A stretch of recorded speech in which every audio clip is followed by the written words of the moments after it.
beli daripada China tu apa? Pemborong tu daripada China. Macam ni. Ada banyak lah. Ada yang daripada Kelantan, ada yang daripada ni. Tapi mostly diorang memang bagi harga yang murah sebab aku punya bisnes dah besar. Aku ambil pula segedebuk Bukanlah. RM5,000. So memang dapat murah sangat-sangat lah. Okay, kalau kau boleh tahu selai berapa? Selai RM5. Oh ya So kalau aku jual RM15 tu. So kalau katakanlah sekejap, aku nak kira-kira sekejap. Tapi kalau katakanlah, okay, aku tengah bayangkan, kalau katakanlah founder-founder yang jual selai, mungkinlah presentation dia lawa sikit lah, dalam kotak ke apa ke, selai 50, 60.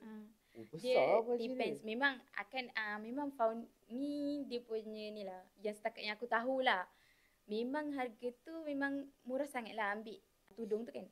Tapi ada lagi kos-kos yang lain. Contohnya label dia and then packaging dan sebagainya. Dia adalah dia punya COGS lah. Tapi sebenarnya still kos tu rendah je. Untuk ni. Cuma kena pastikan cari supplier yang boleh supply murah and then high quality. Sebenarnya klien diorang tak kisah melabur lebih tapi asalkan quality tu bagus. Cuma kena tengok market lah. Let's say sekarang market dah tak macam tu.